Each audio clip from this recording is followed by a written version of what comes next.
All right, what's up, everyone? This is the Osmo.com Hit the Ice show. I'm Jake Hari alongside Steve Homercleese Bauer. As always, Friday slate, 3 games to talk about. Not too confusing. There are a couple spots that we're still waiting for line confirmation that we probably won't get, but overall pretty straightforward. Steve, how are you doing on this Friday afternoon? Not too bad, not too bad. Yeah, there's just that one game in particular that's going to be a little tricky tonight, that Dallas and Minnesota game, because there's news issues on both sides with line changes and stuff, some injuries to deal with. But I guess we'll discuss when we get there. Yeah. And I don't think it's anything, it's Alex Radulov, but he's probably not going to play.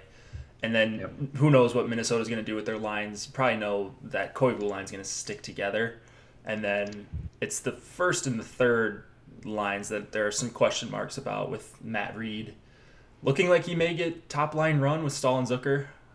So that would be interesting. But it's not a ton to talk about here. So we'll just go through game by game after. Well, let's talk about last night. How'd you do? I haven't talked to you yet, so.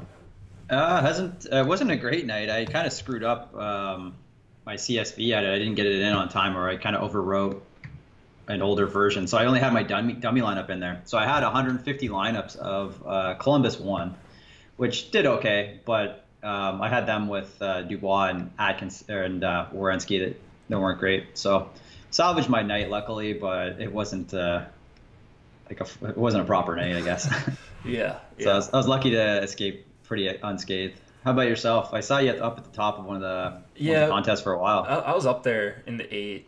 I doubt the late games helped much, though. I had some lineups trailing, so I ended up finishing. I doubled my money or whatever in the 8, so that's fine. Nice. Good to get a decent win without banking anything. But I don't know. I think I had a couple near the top 10 or maybe in the top 10. So I knew that. I think I was in second place when I went to bed. I knew that wasn't gonna hold because there were a bunch of Couture lineups behind me, and Buffalo was just getting crushed. And putting San Jose on the power play as well. So tons of power plays. Yeah. So no, it was good though. You had that nice call on Colorado 1. That must have been pretty lucrative. Yeah, lucrative call. they carried me. Philadelphia 1 looked like they were going to be pretty special there for a while, and then they kind of didn't good do start, anything. but then they tailed off. Yeah. Same with Columbus too, right? Yep. They looked pretty good in the second period, and that game overall looked like it was going to be the game stack to win everything, but that tailed off a little bit. Some of the death lines scored, so that was unfortunate. That Colorado New Jersey game was pretty crazy with all the penalties. Yeah, it was. I don't know if you saw that. It was, I think, 11 power play opportunities in that game. Really? 11? Yeah, it was wild. It seemed like at the end of every period, it was always I was following just on my phone, and it seemed like there was just always a red PP next to one of the teams. So makes sense. I mean, man, anytime that Colorado 1 line is gonna be unowned, I'm just gonna always have them on the road, at home. I think they're near matchup proof, if not already there. So I just need to make a mental note of that to not bump them down in projections. Exactly. Unless they're going up against 3M or something like that, but still, I think the projections will show that, right? Yeah, for sure. Most likely. So I think you can take them at face value. Yep. All right, let's talk about the 3 games with probably the one that's expected to score the most goals first. It's up on my screen right now. Florida and the Washington Capitals. A 2.9 implied total for the Panthers, about 3.5 for the Capitals. This one, expecting it to be super high event. The Capitals are top 5 actually in shot attempts against per 60, scoring chances against per 60, and high danger chances against per 60. So despite the hot start record-wise, they haven't been very sound defensively.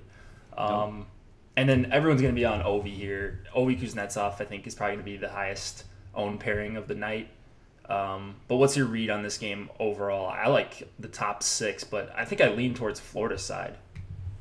Yeah, I mean, Florida is the most interesting from a GPP perspective as far as upside with ownership. I mean, you can't really knock Kuznetsov and Ovechkin here. It's a great spot, right? So it's hard to go away from that, right? They're a phenomenal spot. They've proven their consistency and all that. So nothing wrong with going there. They will be the most popular place on the night once again, I would assume.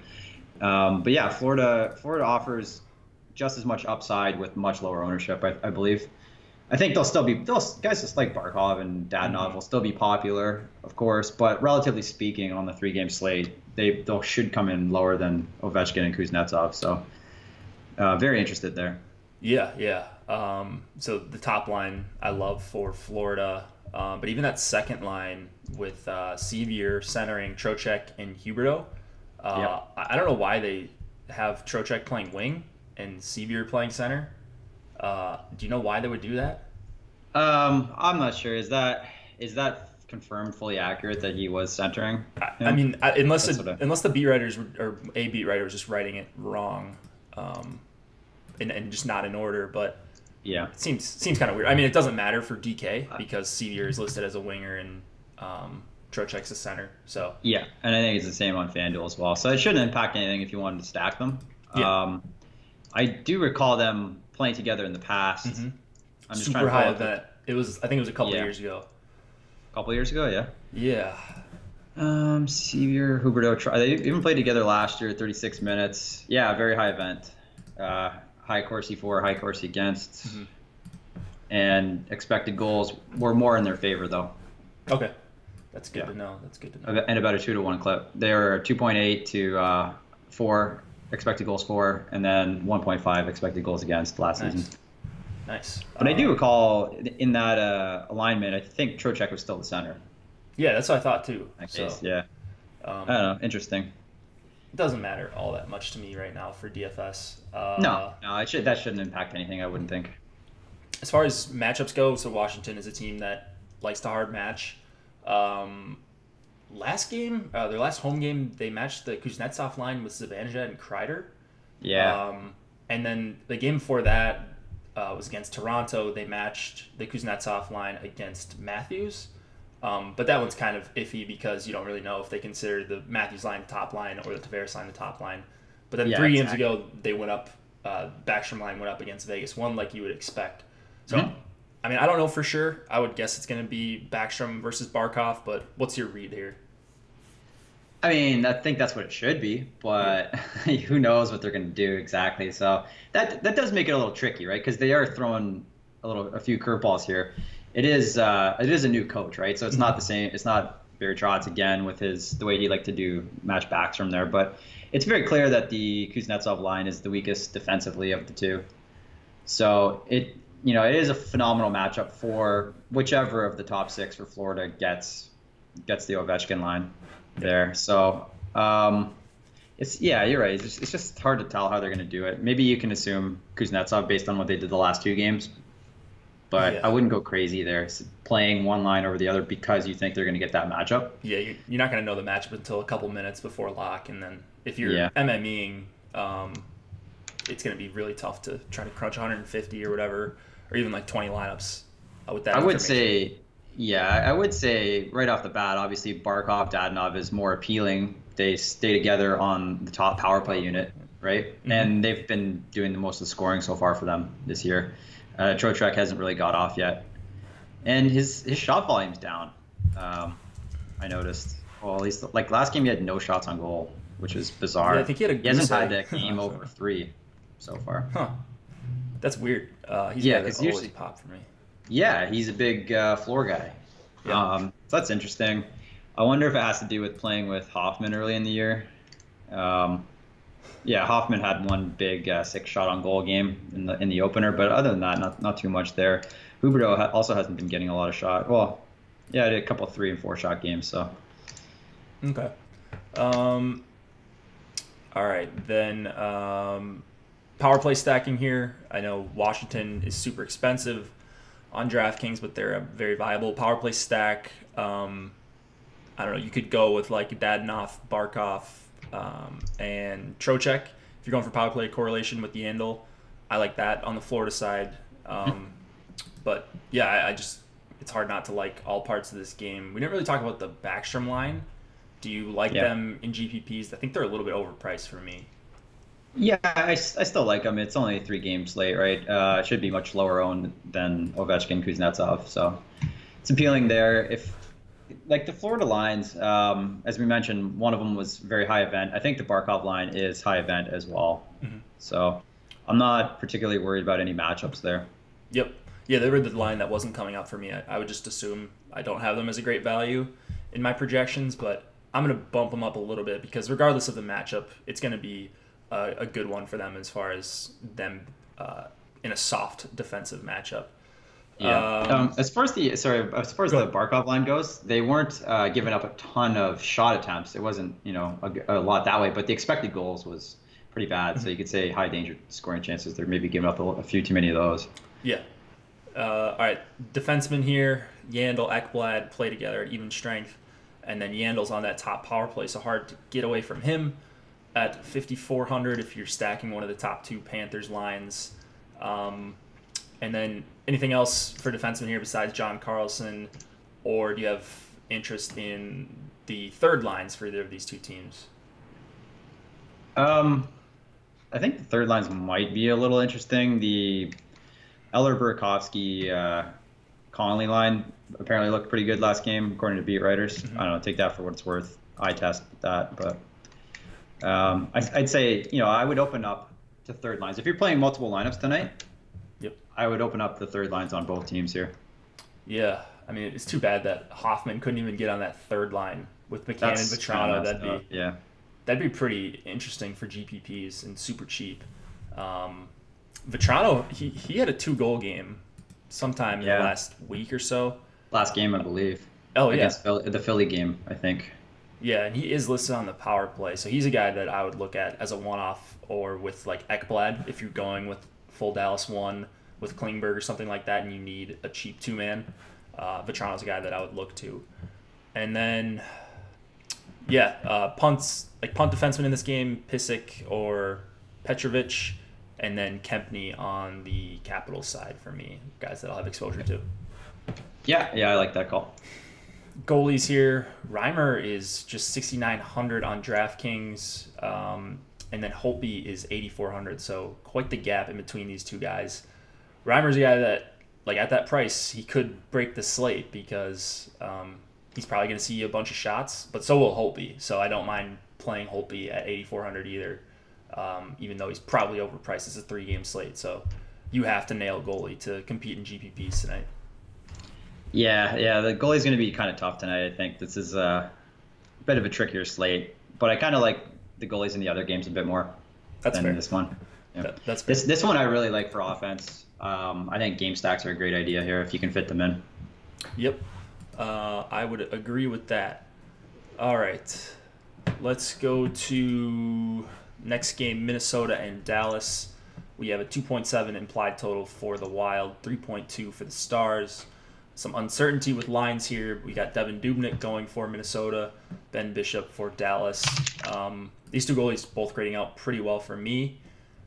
This isn't one that I love for offense, but the two lines that I am looking at the most are the Koivu, Parise, Granlund line for Minnesota, and then the Sagan, Ben, and maybe is it Rupi Hintz? Rupi Hintz, I think it is. Yeah. So Radulov not expected to play. He's technically a game time decision, but as you can see, even Osmo has him already X'd out. Doesn't have a points grade for him, so we'll get that updated on the site. But you're gonna want to make sure you have the right guy if you're trying to full stack Dallas 1. It could be Richie. The beat writers assume it's gonna be Hintz. So, what do you see in this game, Steve? I wouldn't go crazy trying to have a high percentage of whoever's stacked with Ben and Sagan, unless you know ahead of time. If you're going to assume it is Hintz, which is what I'm assuming. If it's not him, it's hard to replace him at 2,700 and find another guy at that price, right? So I wouldn't jam him in a ton of your lineups. I think it's totally fine to just go with 3-man stacks there, the Ben, Sagan, Klingberg or something like that. Or you could have a safe play with Spezza as a part of the power play stack too. If you want to take it safer, if you wanted to be aggressive, yeah, you can have more root behinds. At 2,700, I mean, even if he gets a 0, it's not going to hurt you. Right. It's pretty much just a full punt, and it allows you to get the other expensive guys in. Minnesota hasn't been as good on the road as we've noted in the past. They have some bizarre home road splits, but they're criminally underpriced here for a team that Dallas hasn't been as good defensively in their last few games. So I think Minnesota's kind of interesting here. Yeah. Which line specifically? Well, I think as a full stack, I do like that second line that you mentioned, the Koivu, Parise, Granlund. Mm-hmm. But I do like some Zucker, Stahl, Suter kind of 3-man stack. Yeah, love it. Yep. No interest in Reed. I don't even know if that's accurate, if he's going to actually be there. Yeah, I mean, so he skated there in practice yesterday. I don't know if Koivu was around and the lines were all mixed up or what. Because Koivu missed last game unexpectedly. Birth of a child, so he's expected to be back tonight. New dad narrative, so keep that in mind. Yeah, maybe he shoots. I don't know. He doesn't really shoot a ton, anyways, but maybe he comes out inspired tonight. He should be on a power play, so Daily Faceoff doesn't have him listed there right now just because he wasn't in the lineup. Yeah, but I think they usually just go off what they had last game if they're not sure. If it hasn't been practiced and announced, I think they just throw off whatever was last game. Yeah. So I don't know. I'm not falling for a lot of Matt Reed here. If I need a super cheap a super cheap winger, and he's the last one in, it makes it work. I mean, you at least know he's going to be active, so he's probably not going to stick on that line. I wouldn't think. Boudreau. I mean, if this line doesn't look good to start, he's got a quick trigger. Like he'll mix things up pretty quickly. So I don't just see the price and see that he's listed on the top line and plug him in.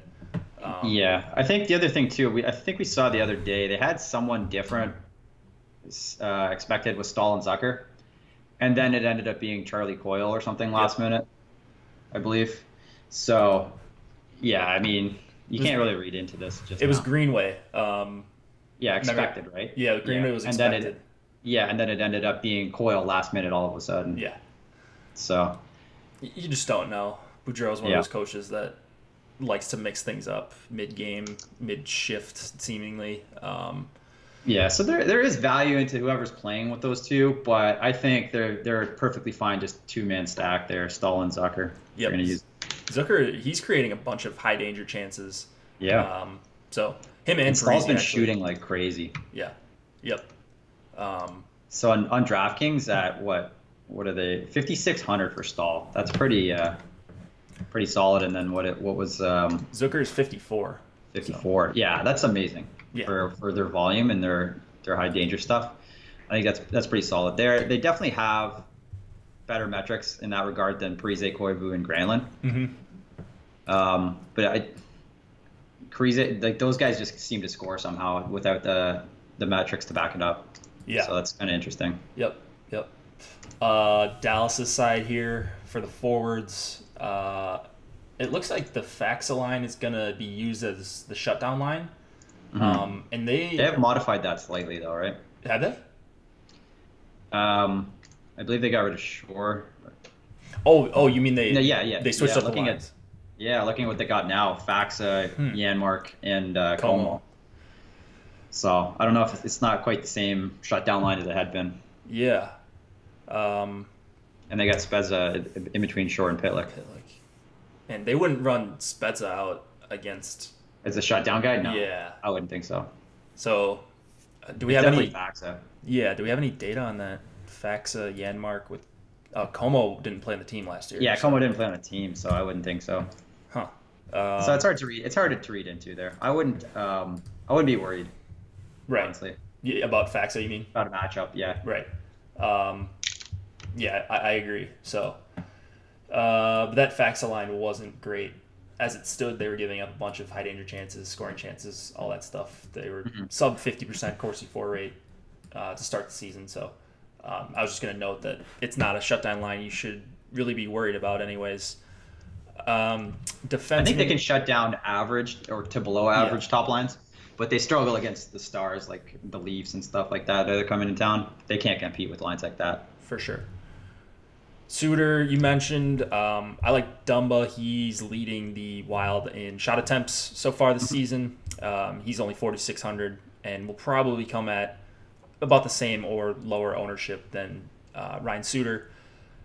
Spurgeon's the other guy you can consider. He's 4,400. On the Dallas side, you've got Klingberg, Lindell playing together at even strength. Klingberg, obviously the guy that you really, really want there.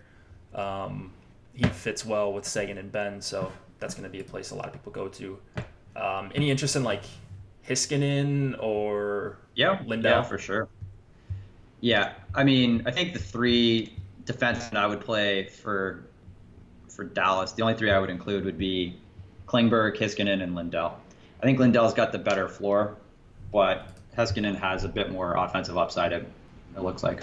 Yep, and Osmo does have all those guys as A values right now. So yeah, and there is a slight chance that Heiskanen gets the bump up on the power play unit as well. Oh yeah, I saw you posted that in Slack. Yeah, that's what one of the beat writers was saying. It could be a thing because if you kind of look at how the power play units are arranged there, they had Radulov hanging back on the sidewall point kind of position. Yeah, in a shooting spot. So I think that's more apt for a defenseman.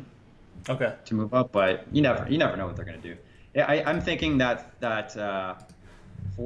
last power play unit spot on the top unit either goes to whoever they're playing with at even strength, which could be Heinz, Janmark, Shore, or Heiskanen. So it's really hard to narrow it down. I wouldn't go hard on any one of those combinations thinking they're going to be on the power play, but I would give very slight bumps to all four of those players in this matchup. Yeah, I think that's pretty fair. Yeah. Goalies in this game, I think both guys are priced pretty fairly. Dubnyk at 7,300, capable of a big performance, standing on his head. He's a slight underdog. And then Bishop, obviously the favorite, but he's priced up a little bit. But he's one of those guys last year that comes up a little bit higher in my model because of the high danger save percentage. He had one of the best in the league last year, around 85%. So he too, I mean, two solid goalies, two decent offenses. I mean, I don't know. It seems like a pretty even matchup, so I don't have a strong take either way on these guys. I'll play both, and I think just including the goalie with what if you're going to stack at either of these lines is a good idea. Mm-hmm. But in a vacuum, I think Dubnyk's pretty nice value at 7,300. He fits that road goalie that can stand on his head mold with a good GPP upside there. I would feel better with Bishop and Cash than I would Dubnyk, obviously, but yeah. I would agree with that. All right. Last game on the slate, we have the Predators going up against the Flames. Pecorine, I believe, is confirmed, so that will be changed. Going up against Mike Smith. Again, decent prices on goalies here. Looks like a pretty good night to just correlate and call it good unless you're game stacking. We're going to see the Backlund line go up against Johansson, Forsberg, and Arvidsson. But as we saw last time out, they can get scored on. They can do the scoring themselves. So I have a little bit of the Backlund line, but this one's mostly going to be about Monahan, Gaudreau, and Lindholm for me at home in the likely better matchups. Where are you at here? Yeah, I think so. I think that's a good call. I mean, obviously they're the most offensive line. I know that Gaudreau did leave last game with a potential concussion. He's expected to play, but I did have some concern, but it appears as though he's okay, good to go. Yep.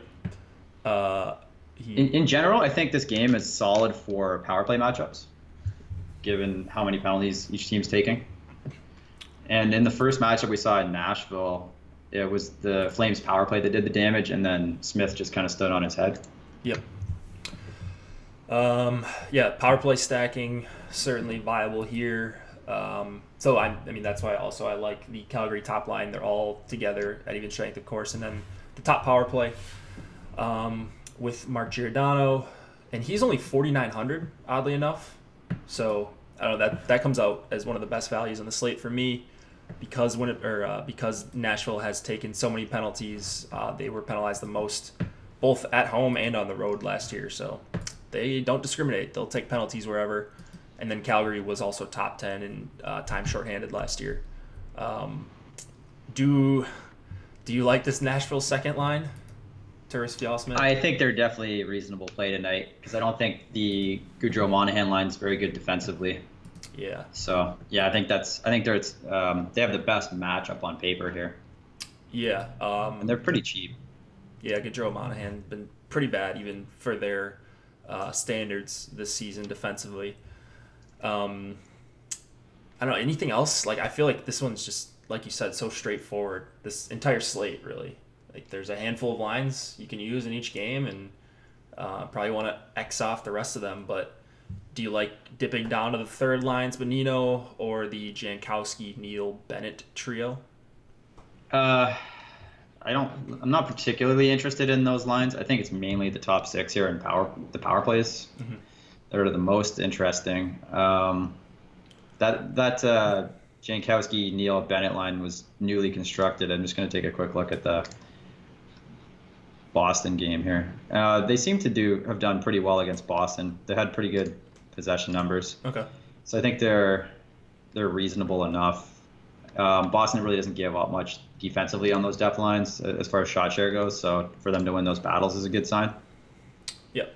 What do you think about Nashville One's ownership? Like they're probably in the worst matchup of the night, right? For forward, like a top six line. Yeah, I think the toughest. Yeah. Yeah. I don't think it's an unbeatable matchup, as you mentioned. You know, you could still get there at the power play. Yeah, the power play, and then also at even strength they can give up goals too. But that backline line's pretty solid. Yeah, I don't know. Like if they're going to be around 20% in total, they're a pretty well-known line. They've been together for over a year now, and I don't know, people like playing them, and yep. So they might not even think about matchup. Right. So I don't know. Maybe people aren't diving as deep into matchups. You'll see a 3 total for Nashville, and you see that they're pretty underpriced. If you don't take into account their even strength matchup, so they're probably going to be a line I come in underweight on. So I'm probably going to have like 10% of that line in total, whereas I think their ownership's going to be, around 20 or so in most tournaments. Yeah, I could see around 20. 20 is standard for a top line that's not super popular. Yeah. And then the Ovechkin-Kuznetsov pairing is going to be 35 to 40 or something like that. Yeah. Man, I bet in higher stakes. That's the high end. I bet in higher stakes it's like near 50 on a 3-gamer. I didn't see what they were. I think they were like 35 in the $8 a couple nights ago on a 4-game something like that. So, yeah. Yeah, they could be approaching 50. Defense in this game, Roman Josi is 5,200, PK Subban 59. Subban gets that top power play bump. But I'm actually getting a ton more Josi in my initial crunches. Osmo has him as an A value, whereas Subban is a C. So we see eye to eye there. And then Ellis is a guy I always forget, but it's just kind of hard to fit him in when I want to get in Subban or Josi in my Nashville stacks. I'm trying to. I don't think they really tried to match too hard with the Gaudreau line last time they played. The defensive pairings. It looked like slightly more Ekholm and Subban on that Gaudreau-Monahan line. So, but nothing substantial there. Okay. Yeah, nothing. I don't think we can read into because I know on the road. So they, when the matchups are very clear on the road, we know that the back line is going to go against the Johansson line. Mm-hmm.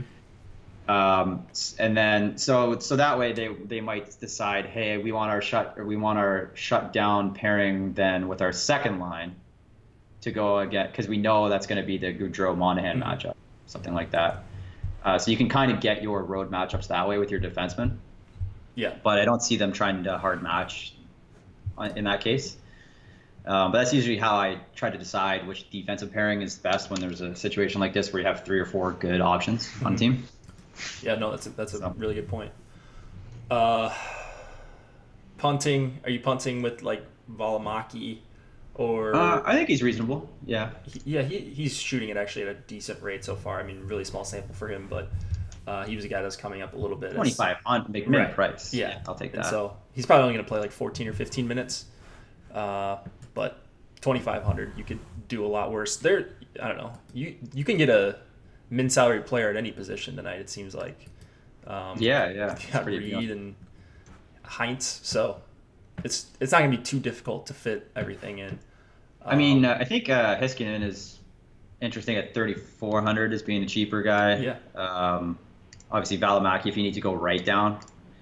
And I think we touched on Pissick maybe at 2,900 yeah. isn't bad. And then what was Kempney at? 3,100. I mean, there's even like Yeah, Greg Patterin too. He's 2,500. He's third yeah, he pairing was for a the big Wild, shot blocking guy, I guess, was yeah. his appeal. Past 2,500. Or Brodeen's even in there. He's But he's also 27. playing fewer minutes than Valimaki there. Yeah, Yeah, so Brodeen at 2,700. Man, yeah, they're really for making sure. it easy for you. He's a guy that's had some upside in the past. Yeah, Um, yeah, like him as well. So yeah, those would be the top punt options on defense there. cool. Let's just play around with some different constructions on the lineup builder. You guys can get this on osmo.com.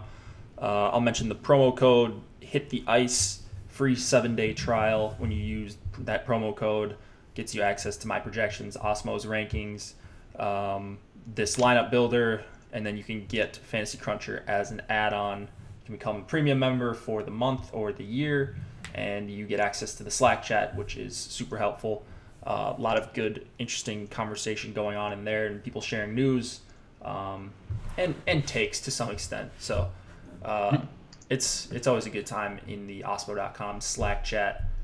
Absolutely, very valuable tool. Yeah, and you get access to Steve 24/7. So Fun times. yeah.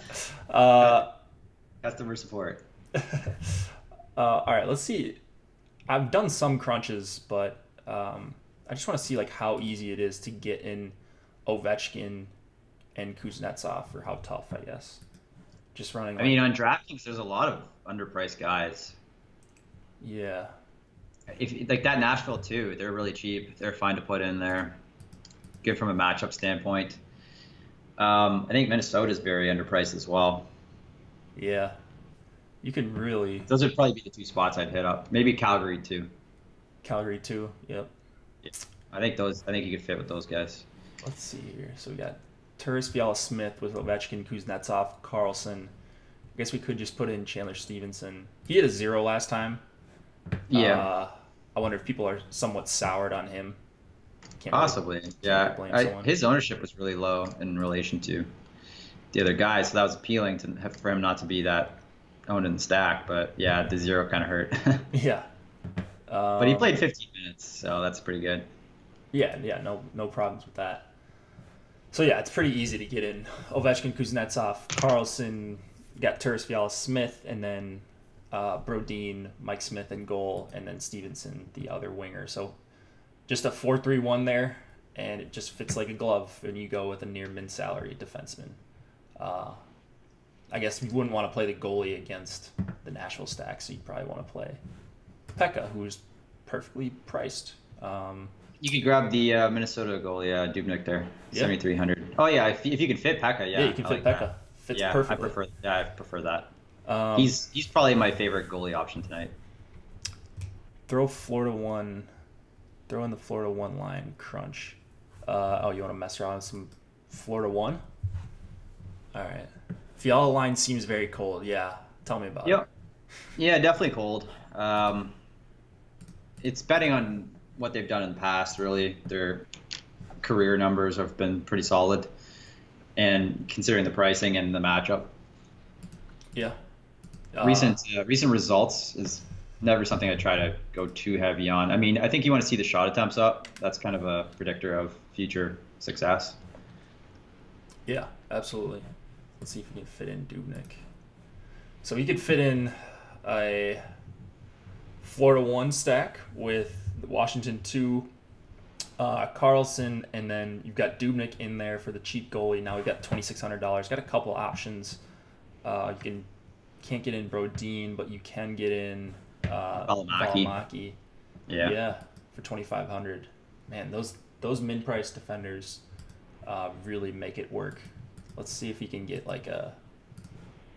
Can you get a Dallas 1 with Florida 1? So you'd have to go down to That might be. Heinz. Well, yeah. If you played Heinz, yes, I think you could. Yeah, that's crazy. So you can get in Heinz Reasonable defenseman.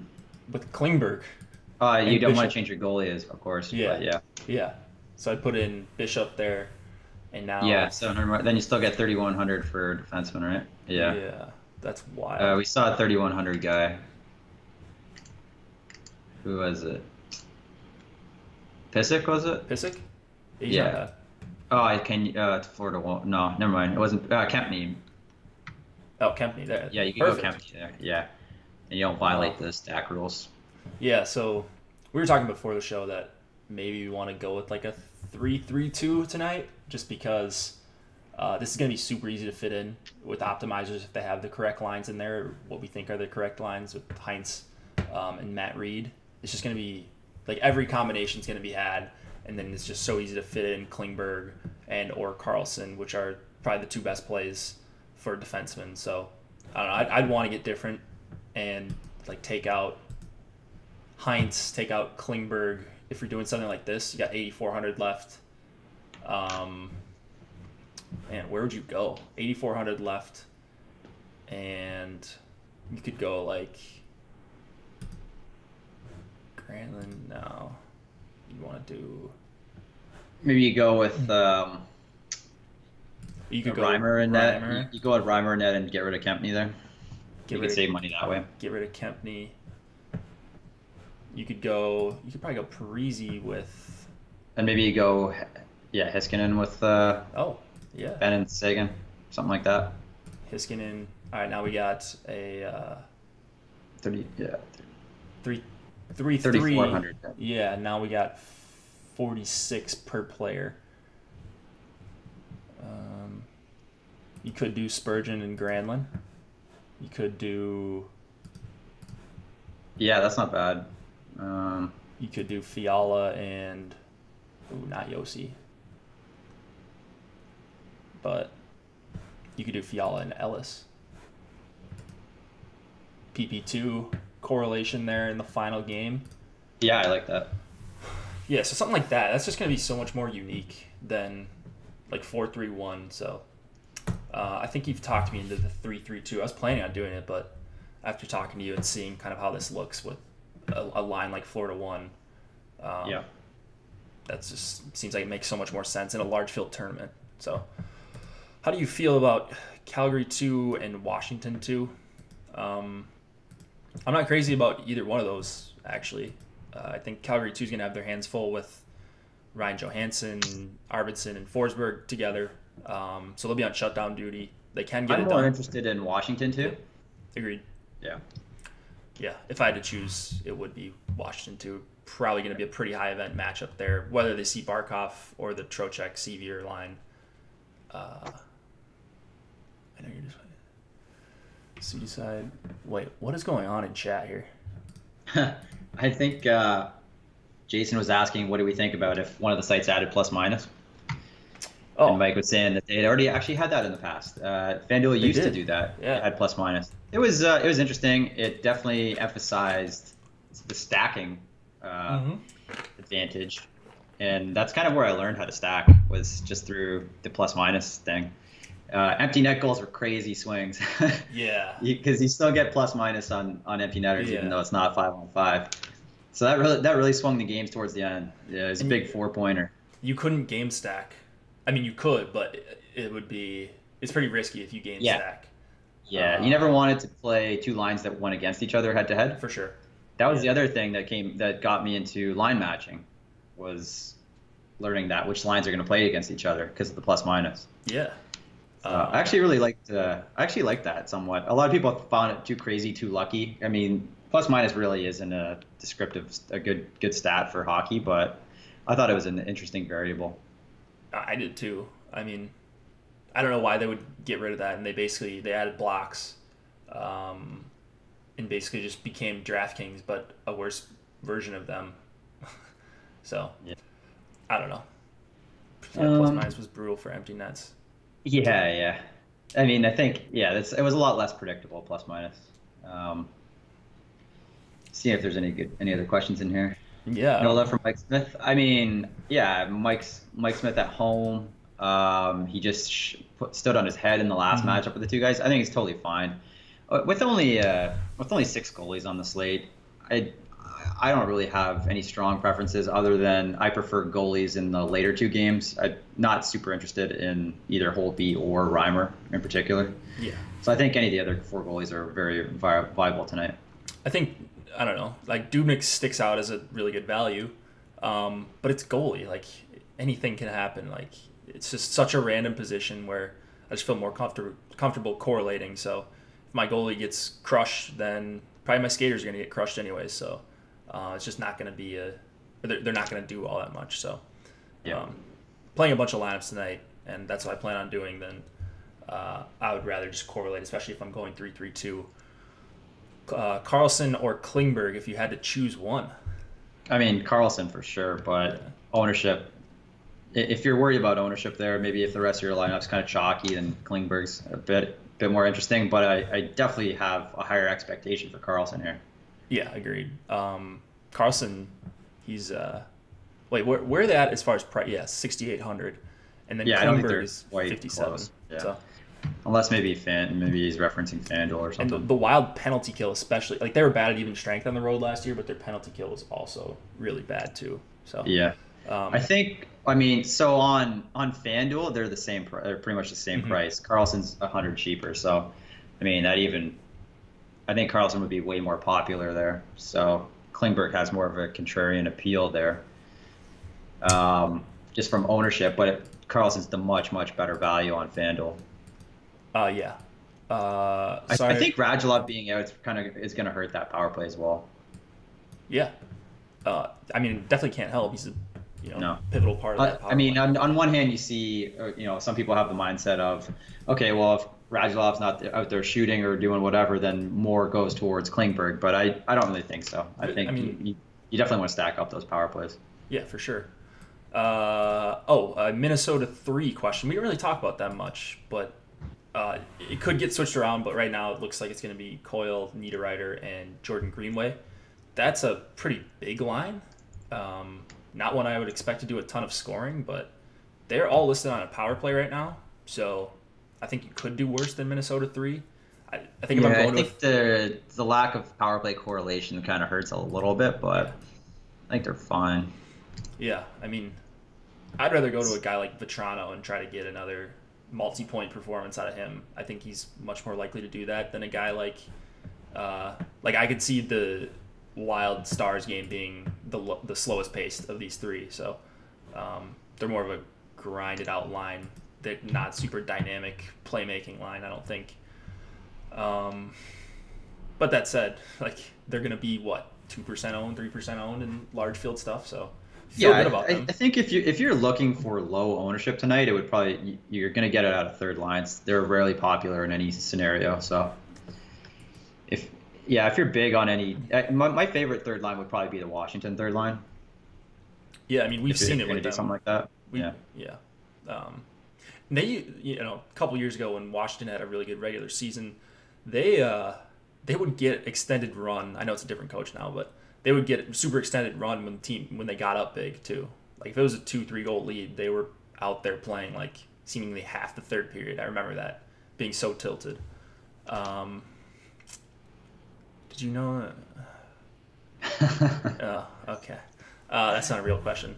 All right. Yeah, there's some friendly back and forth, I guess. Yeah. Or less friendly. All right, guys. It's the weekend. Lars out. It's Friday. Yeah. It's Friday. Let's party. Gotta get down on Friday. Yeah.